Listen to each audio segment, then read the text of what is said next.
Saudações a todos, nossos votos de muita paz.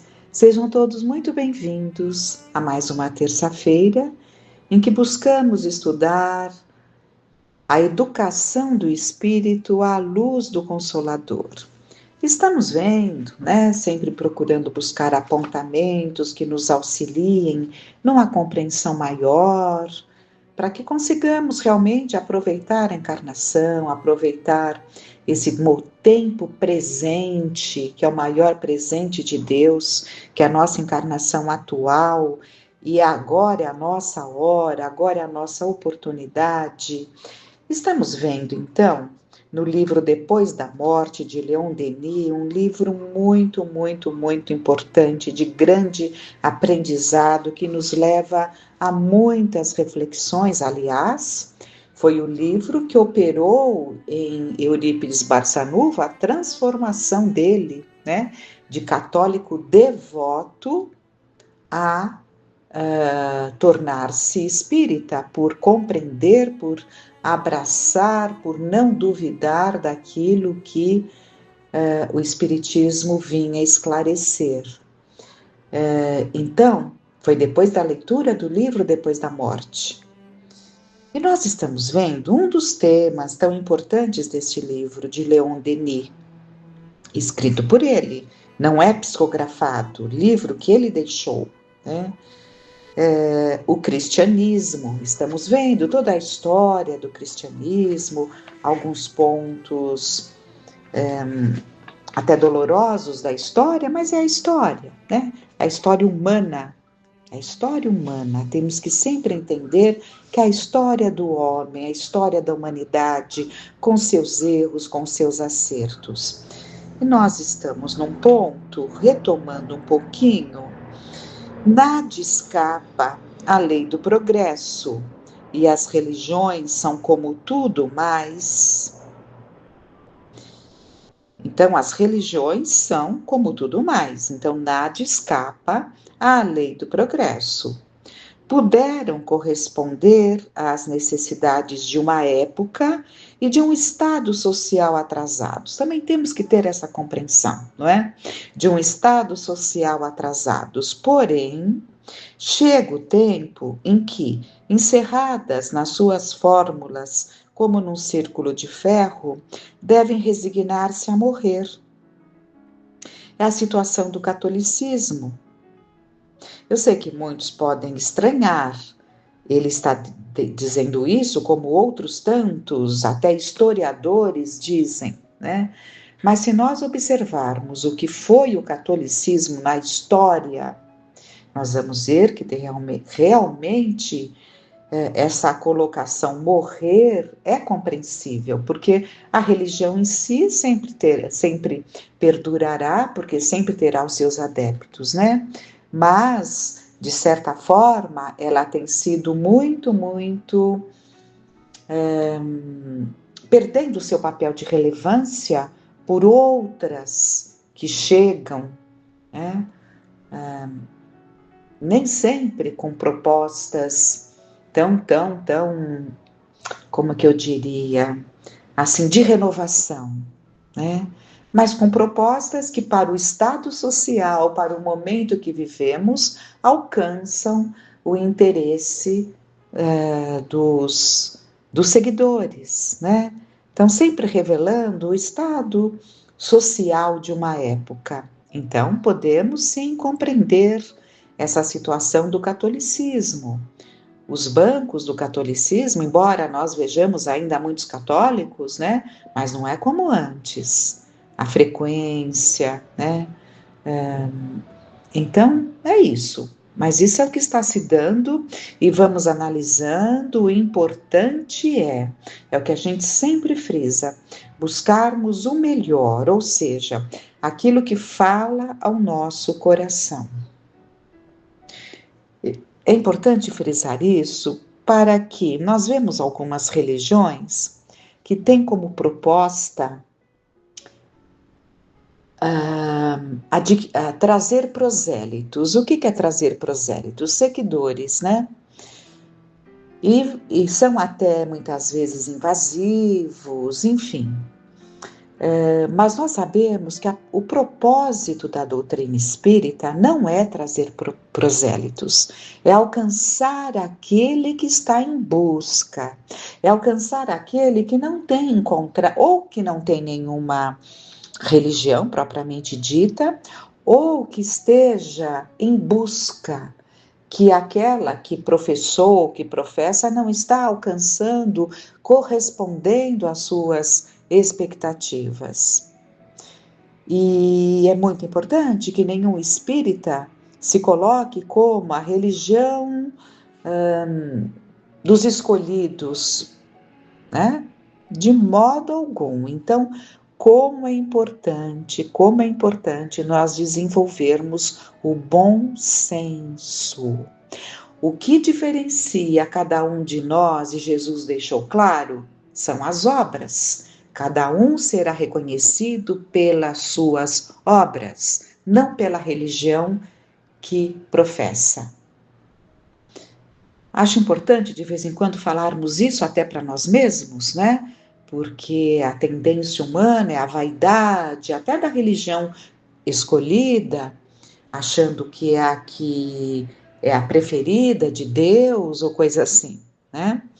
Então, são cuidados que devemos tomar.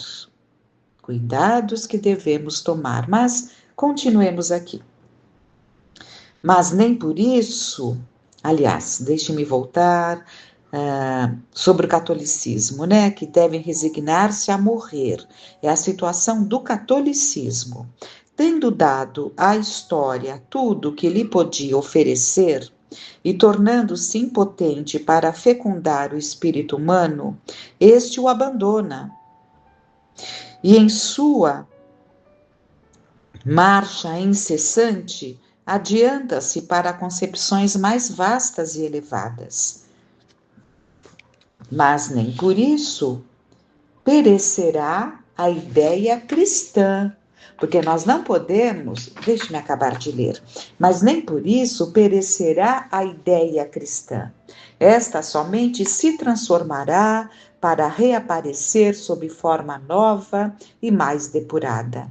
Chegará a ocasião em que o catolicismo, seus dogmas e práticas, mas não serão que vagas reminiscências quase apagadas da memória dos homens, como são para nós os paganismos romano e escandinavo.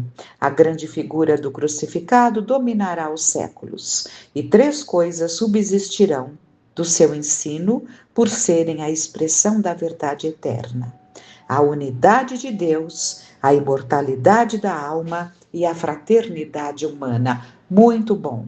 Mais uma vez estamos vendo o pilar que sustentará a humanidade e fará de todos nós, trará a todos nós o sentimento de fraternidade, de irmandade.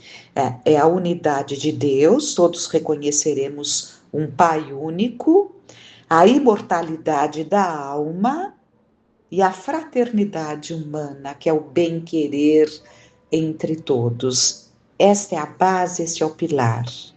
E é isso que unirá todos nós. Este é o caminho, neste ponto que chegaremos. Agora, pegando aqui, quando diz que o cristianismo, voltando para pegar aqui, a ideia cristã não perecerá, isso é claro, porque nós não podemos ligar o cristianismo ao catolicismo.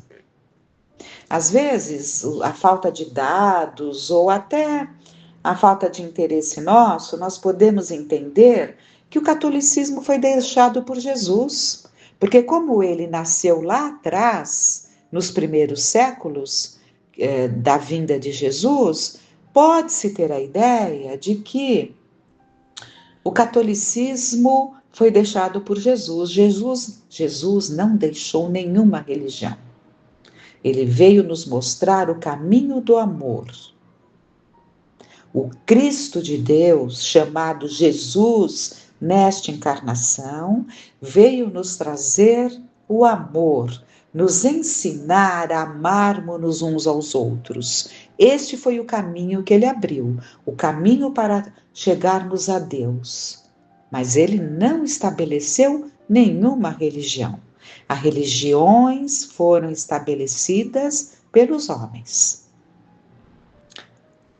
Continuando então, apesar das perseguições religiosas, a doutrina secreta perpetuou-se através dos séculos e o seu vestígio é encontrado em toda a Idade Média. Já os iniciados judaicos, em época remota, a tinham registrado em duas obras célebres: o Zoar e o Sefer Jezirah. Difícil de ler, não é? Mas algo assim. O seu conjunto forma a Cabala, uma das obras capitais da ciência esotérica. Então, o que está sendo... Porque já entramos numa outra parte da temática, né? Então, há um espaço e ele agora vai trabalhar uma outra vertente. Então, ele está falando agora dos iniciados, que sempre existiram, né? Quem seriam aqueles iniciados? Aquele grupo menor, que se reunia por já terem uma condição maior do que o povo propriamente dito, para compreender algumas coisas, né? E isso trouxe ali a ciência esotérica, né? Que acabou sendo ali muito permeada por misticismos, mas tudo isso fez parte, né? Fez parte dessas buscas em que esses espíritos não encontravam encarnados entre nós, não encontravam campo para as buscas do aprendizado e formavam esses grupos, na época tido como secretos, né? Porque era realmente ali para os iniciados. No cristianismo primitivo, sente-se perfeitamente acentuado o seu cunho. Por isso que o judaísmo é muito místico, é muito simbólico, né? Porque nasce de tudo isso. Então, no cristianismo primitivo, sente-se perfeitamente acentuado o seu cunho. Os primeiros cristãos acreditavam com efeito na pré-existência e na sobrevivência da alma em outros corpos.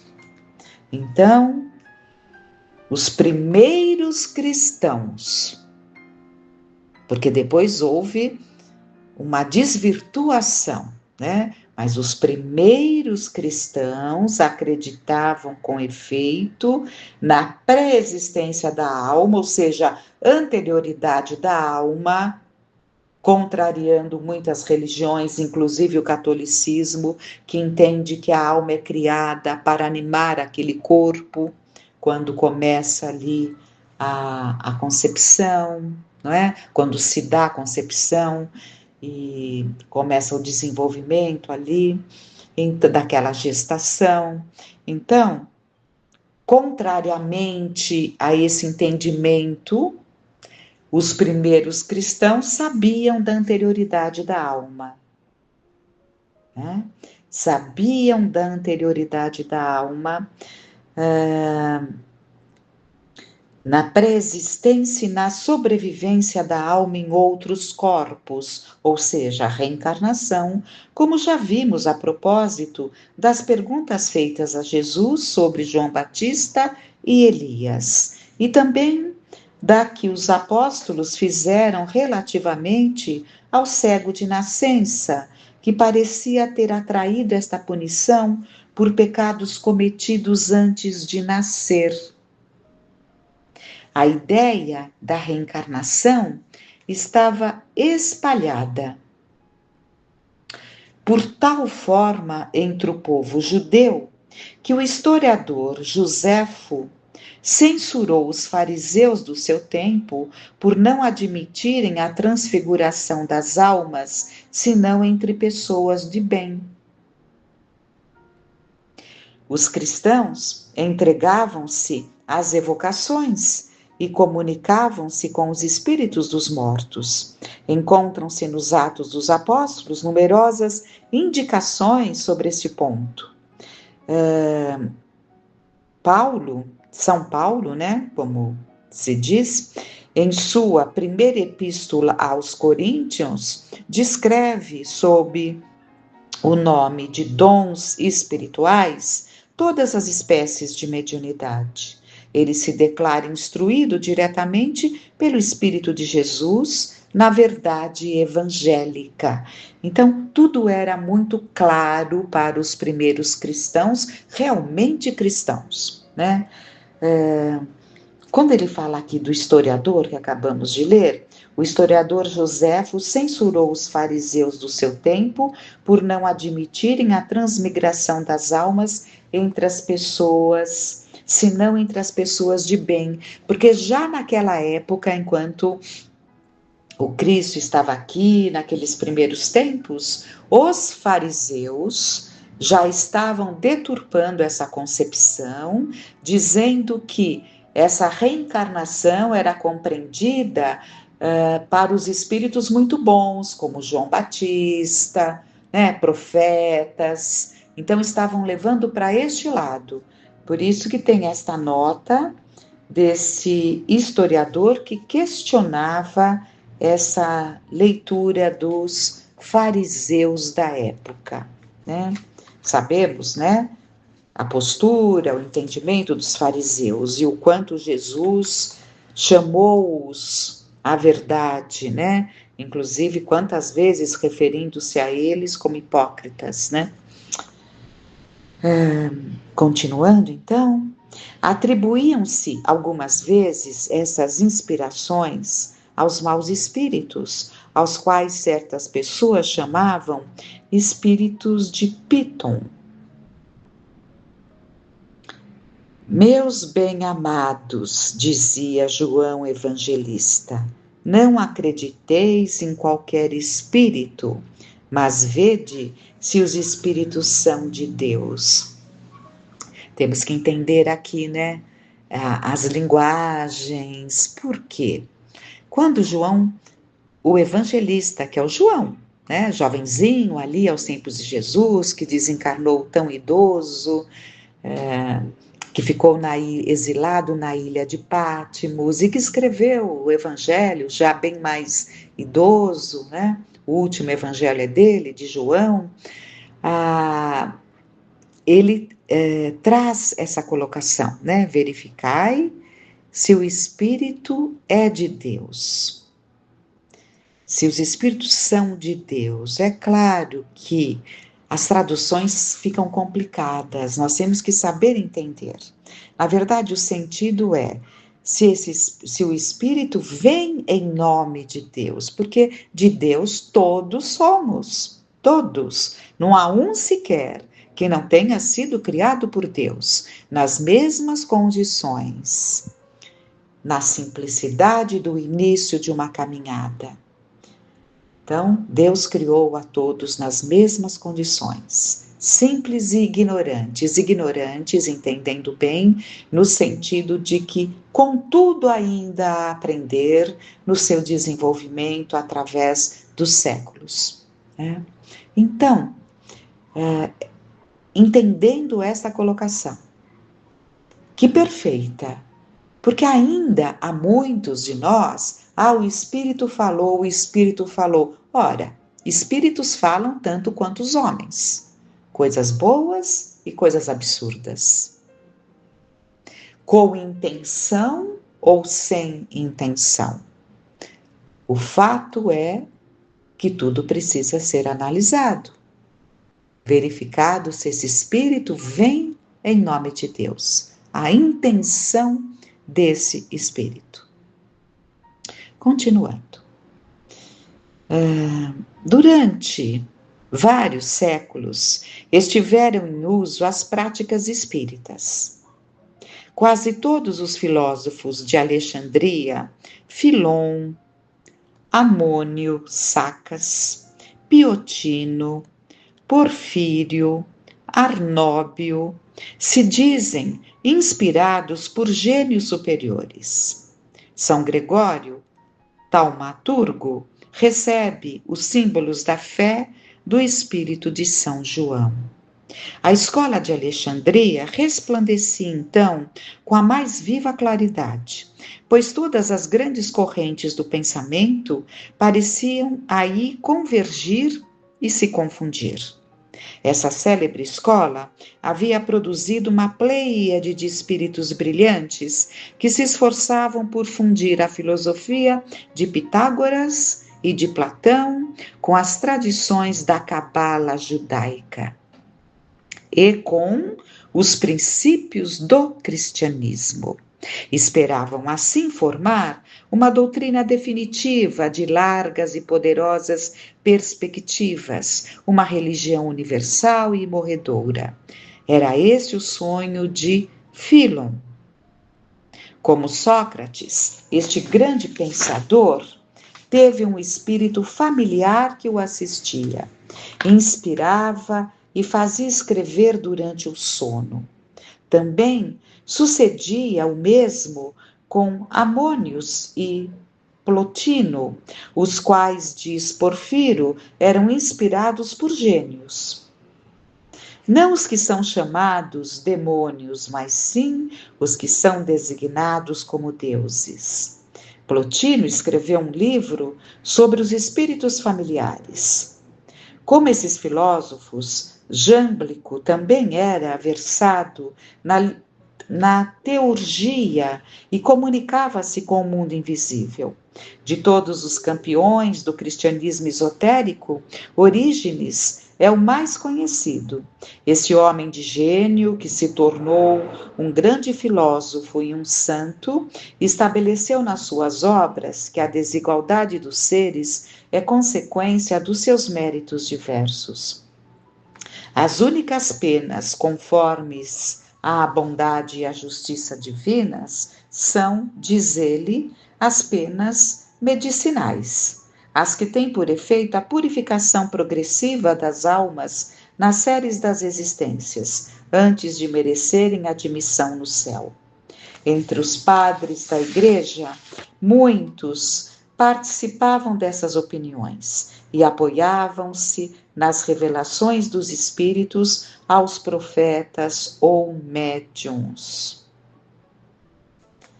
Então, nós vemos perfeitamente que a mediunidade, ela sempre esteve presente.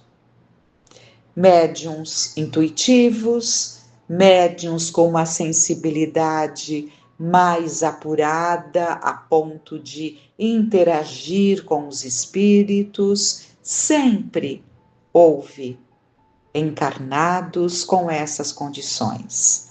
O espiritismo, então, não trouxe nada novo.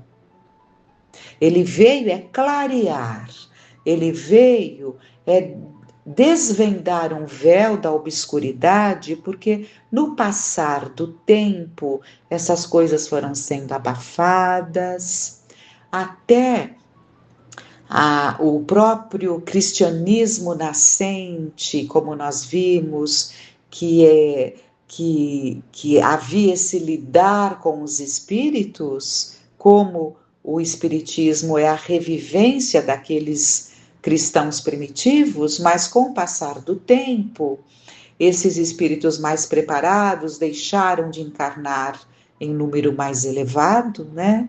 E foi se perdendo, inclusive por interesses específicos ali nos concílios, né?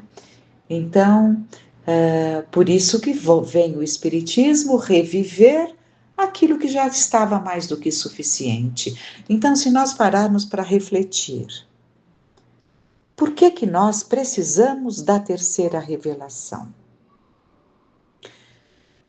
Sendo que Jesus já disse tudo, e o Espiritismo apenas clareia o que ele disse. Não traz exatamente coisas novas, porque Jesus disse tudo. Clareia aquilo que ele propositadamente falou de forma alegórica, obscura, obscura no sentido de não com a clareza para que aquilo permanecesse e ficasse para todos esses séculos, né? Que lá se vão mais de 2000 anos, os seus ensinamentos, que é o nosso farol,